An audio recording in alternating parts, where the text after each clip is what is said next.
Translation and purport by His Divine Grace, Srila A.C. Bhaktivedanta Swami Prabhupada Ki. When she saw her husband about to leave home, she smiled externally, but at heart she was agitated and distressed. Please repeat. When she saw her husband about to leave home, she smiled externally, but at heart she was agitated and distressed. Purport. Kardama Muni finished his household affairs quickly by his mystic power. The building of the castle in the air, traveling all over the universe with his wife in the company of beautiful girls, and begetting of children were finished. And now, according to his promise to leave home for his real concern of spiritual realization, after impregnating his wife, he was about to go away. Seeing a husband about to leave, Devahuti was very disturbed. But to satisfy her husband, she was smiling. The example of Kardama Muni should be understood very clearly. A person whose main concern is Krishna consciousness, even if he is entrapped in household life, should always be ready to leave household enticement as soon as possible.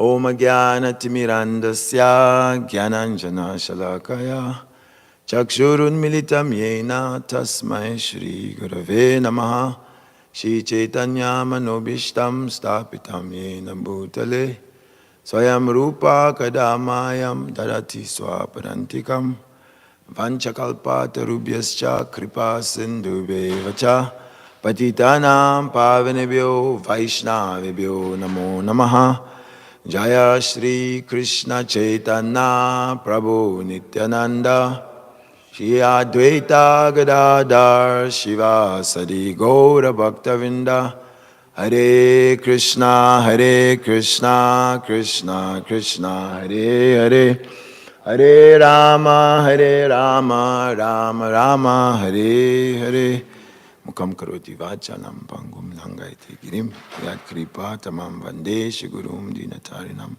paramananda madhavam Shri Chaitanya Ishwaram.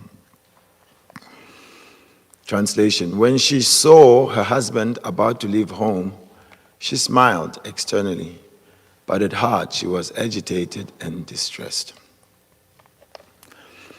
Today is an auspicious day, doubly auspicious, Tirobhav Titi of Sri Gadadhara Pandit and Srila Bhaktivinode Thakur. Krishna consciousness offers us many such auspicious days.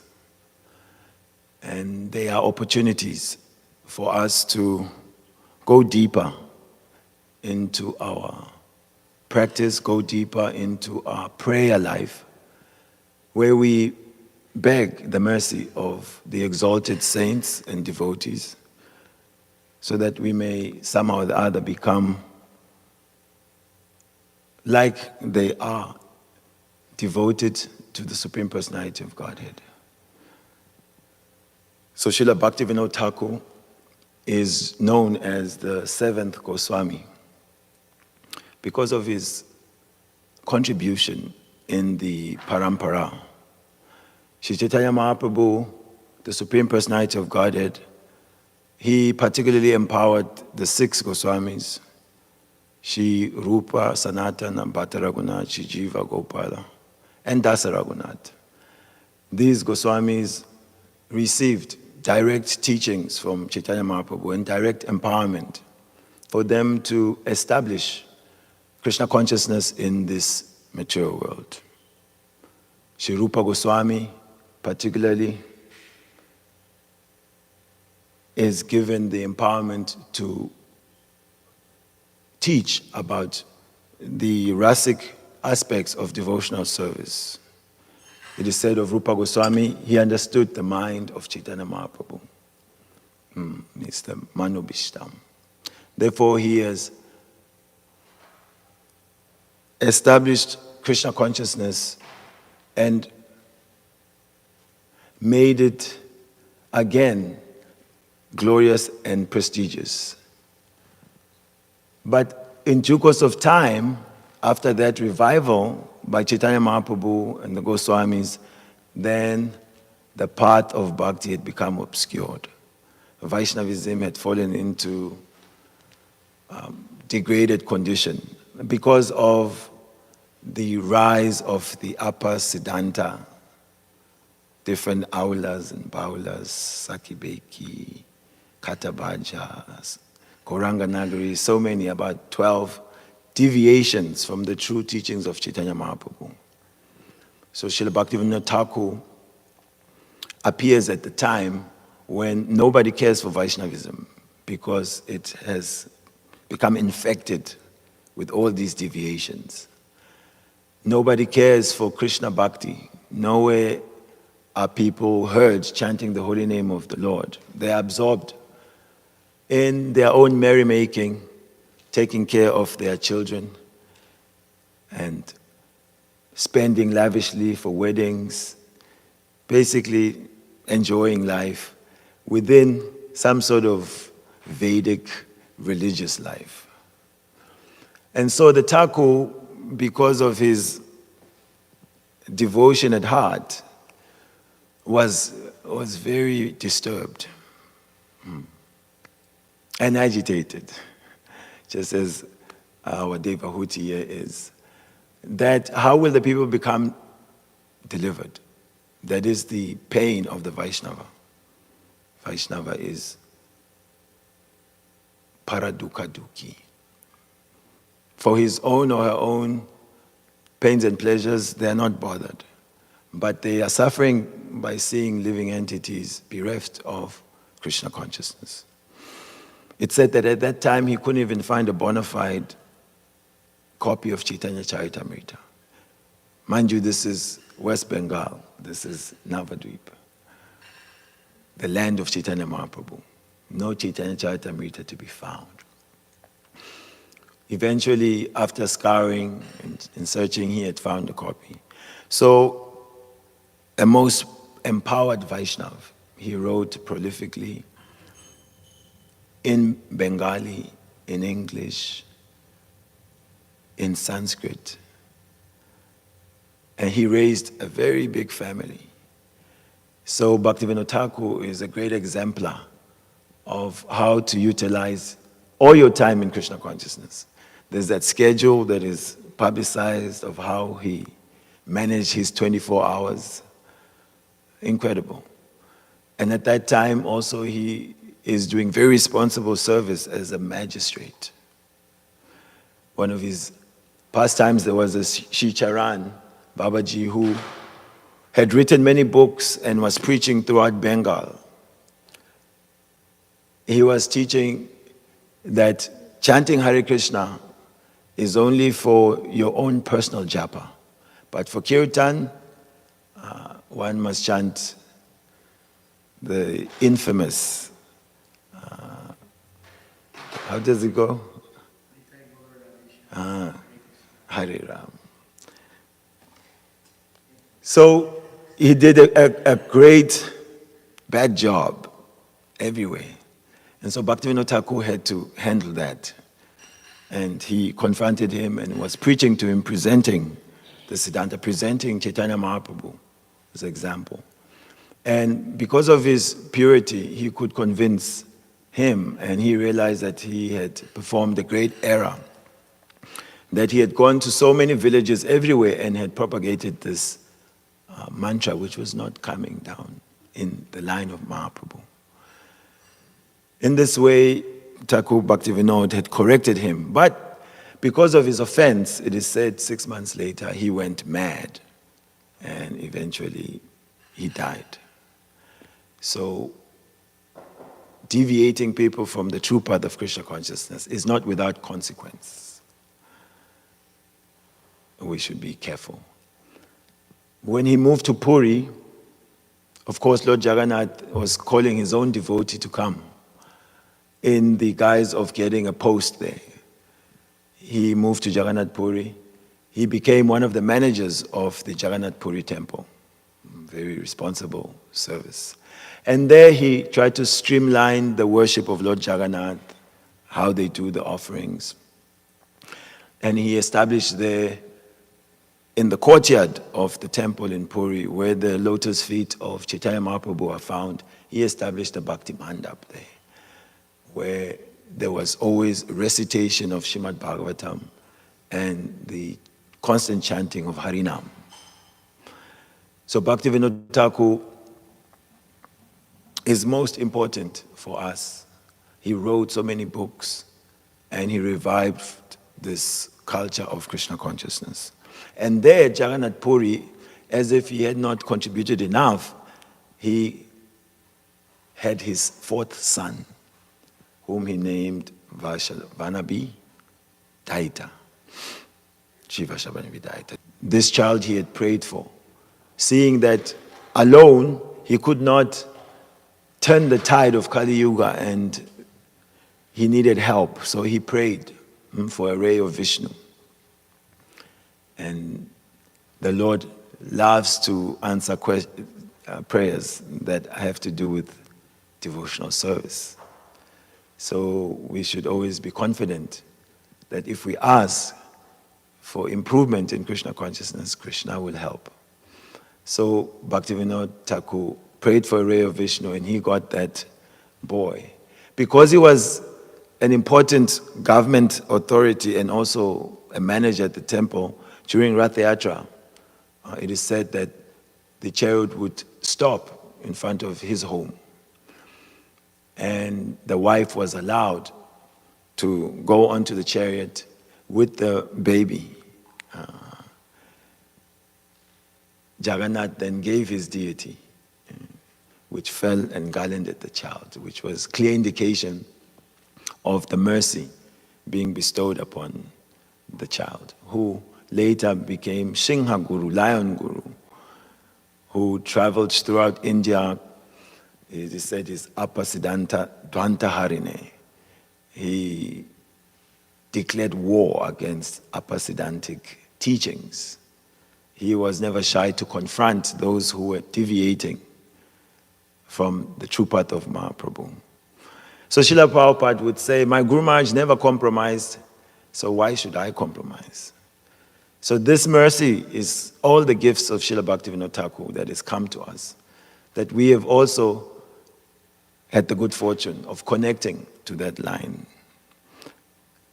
So our prayer is that we really value this gift, treasure it, accept it within our hearts, and benefit from it. The Acharyas are only pleased to see that people are becoming Krishna conscious. That is how we honor them. Today also being the disappearance day of Shri Gadadhara Pandit. Shri Gadadhara Pandit is a member of the Panchatattva. Panchatattvatmakam Krishnam Bhakta Rupa Sarupakam Bhaktavataram Bhaktakyam Namami Bhakta Shaktikam. He is said to be actually in Krishna Leela, Srimati Radharani, the daughter of Vrishabhana Maharaj. And he was like a shadow of Chaitanya Mahaprabhu in childhood. Good friends. He is born a year or two after Mahaprabhu took his birth. Very mellow, very sober, introspective, gentle personality, Gadadhara Pandit. On the other hand, Mahaprabhu, very frivolous, naughty, troublesome even. But somehow or the other, I guess opposites attract. When Mahaprabhu was absorbed in his leela of being a scholar, challenging everyone, debating, Gadadhara was always asking him, when will you give up this puffed up mood? You're always challenging everyone, always trying to defeat everyone. Why don't you just become a Vaishnava? And Nima would say, don't worry, Gadadhara, when I become a Vaishnava, I'll be the best Vaishnava. And he would be thinking, oh, he's so puffed up. The Lord, of course, was covering his actual identity, even from his own devotees. So Gadadhara was very fond of Chaitanya Mahaprabhu. Their parents were also friends, practically. So he grew up with Nimai. And later on, when Nimai went to Gaya and then met Shri Ishwarapuri and became an ecstatic Vaishnava, upon his return, Gadadhara was surprised to see Nimai crying for Krishna. He would ask him, Gadadhara, where is Krishna? Where is Krishna? The son of Nanda Maharaj. Where shall I find Krishna? And in this way begin to weep, tears of love. And Gadadhara, seeing that, he would himself weep. One time Mahaprabhu was so distressed by separation from Krishna, he asked, where shall I find the son of Nanda Maharaj? Where has he suddenly gone? Gadadhara said, don't worry, be patient. He's there within your own heart. Chaitanya Mahaprabhu started to dig at his own chest. And alarm, Gadadhara, no. He's in your heart, yes, he's in the heart of everyone, but that's not the way, be patient. Mother Sachi in the other room heard Gadadhara Pandit pacify Mahaprabhu in such a condition, because she didn't know what to do once he was taken by these feelings of transcendental love and separation. She was just bewildered how to deal with it. So seeing how Gadadhara was able to pacify Chaitanya Mahaprabhu, she went to him and begged him that you never leave the side of this Nimai. You always take care of him. So Gadadhara Pandit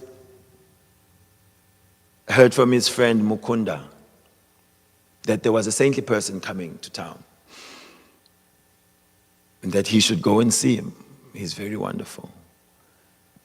And this was Pundarik Vidyanidhi. So Mukunda took him there.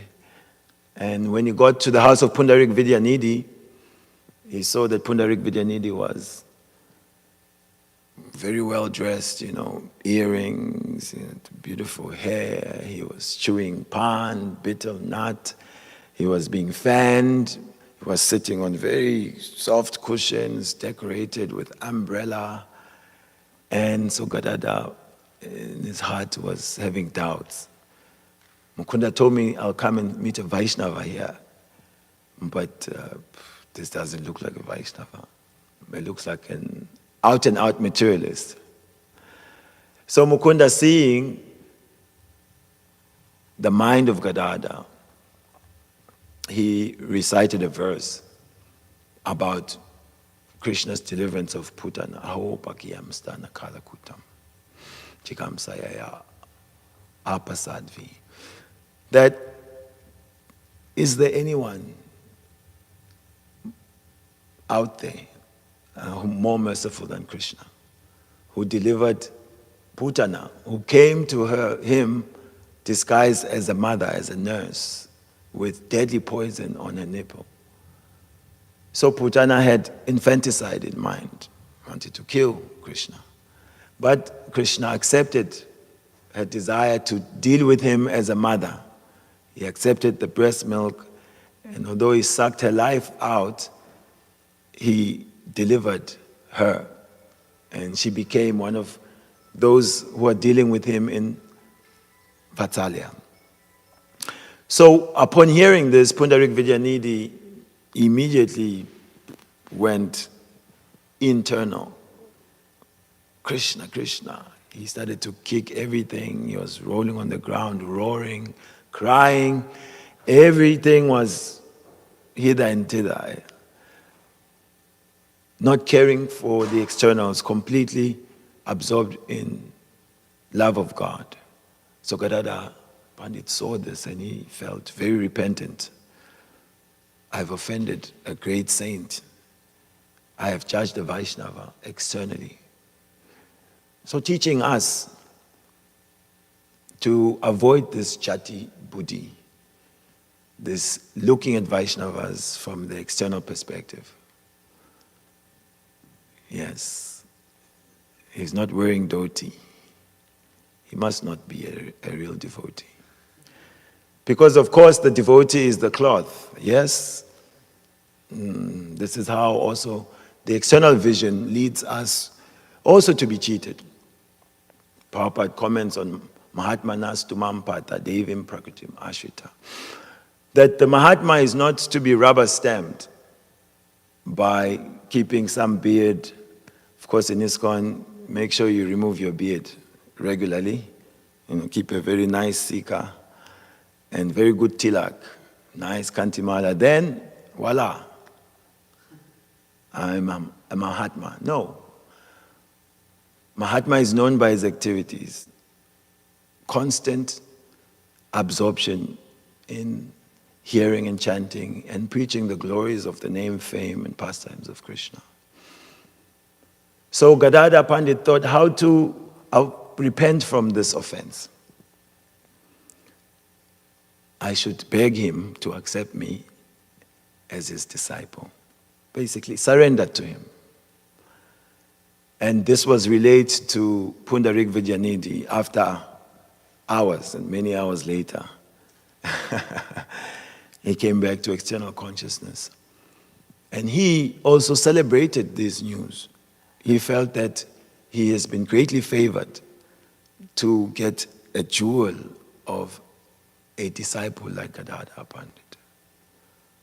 So Guru, not puffed up thinking, yes, obviously, I'm an ocean of transcendental qualities, you should accept me. But he's seeing his good fortune in getting a disciple of the caliber of Gadadhara Pandit, that he will also be purified. So a reciprocal relationship, when Guru is bona fide, disciple is bona fide, then the transmission is possible. In that way, he became the disciple of Pundarik Vidyanidhi, Gadadhara.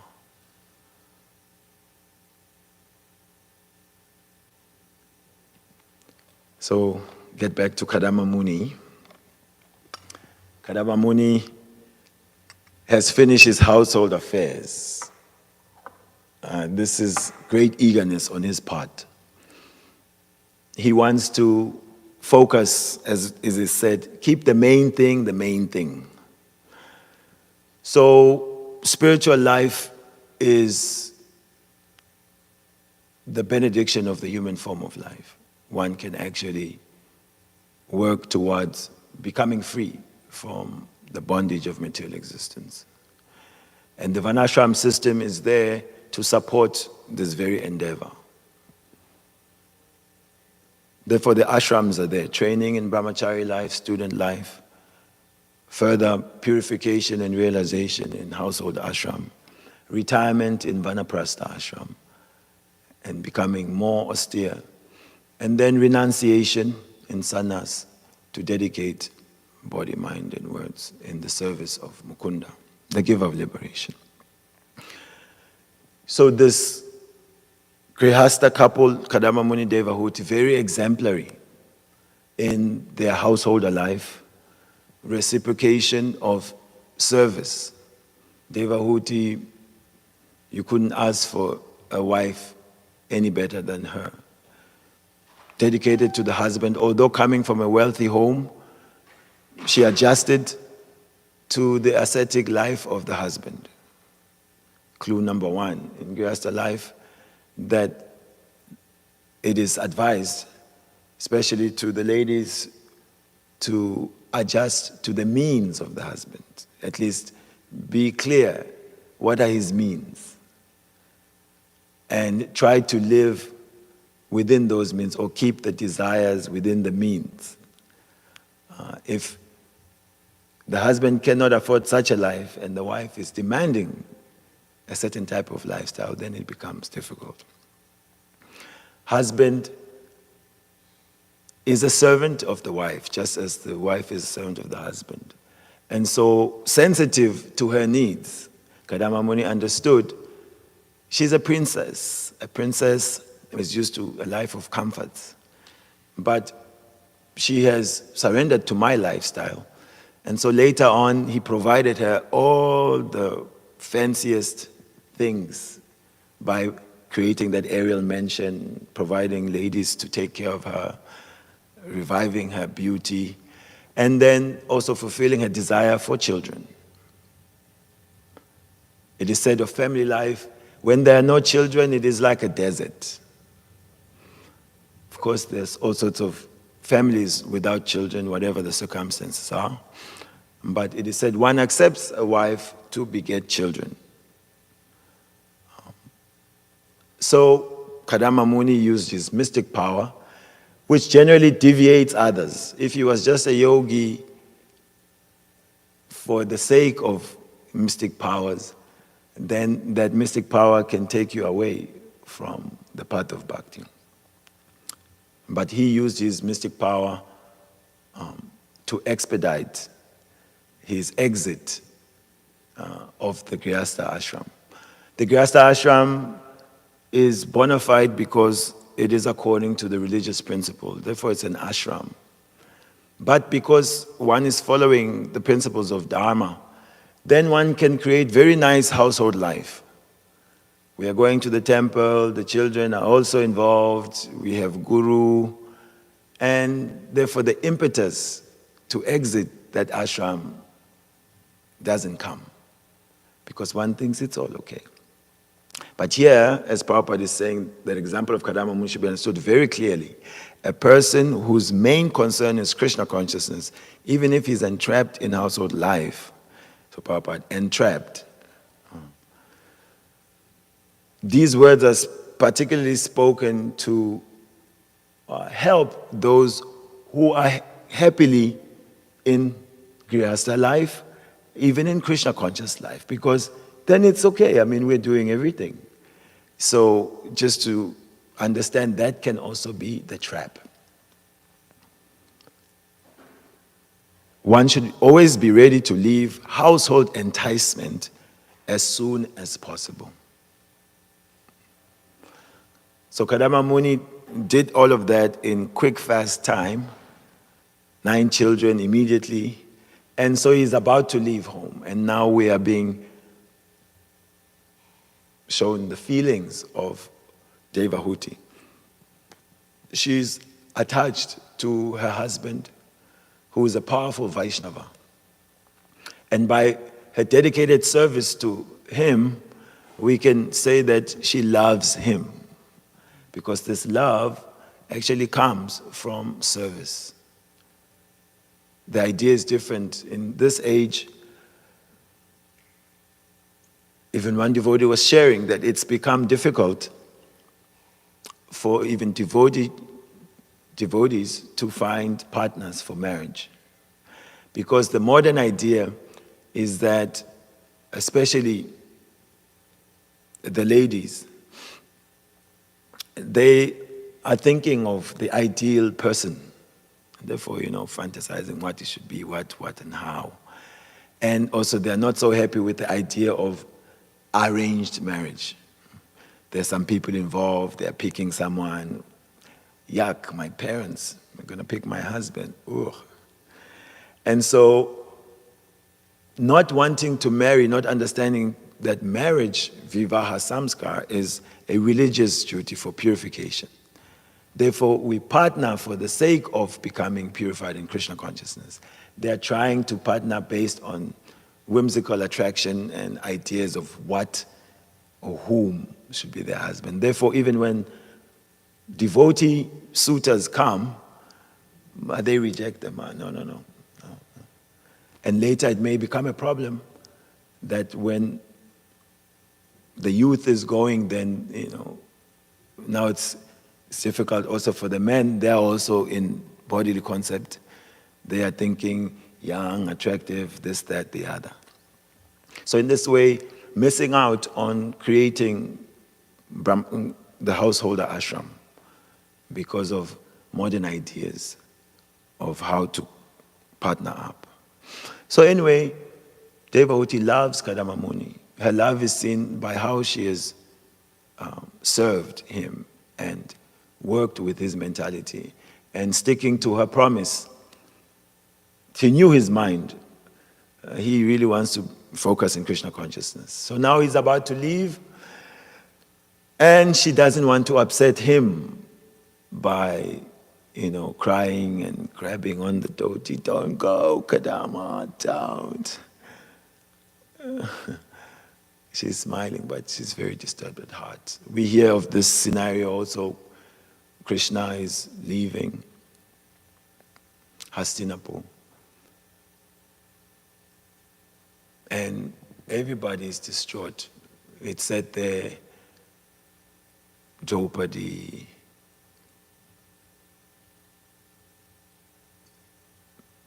even some of the men, Arjuna is listed as one of them, that they were almost fainting in anticipation of Krishna leaving.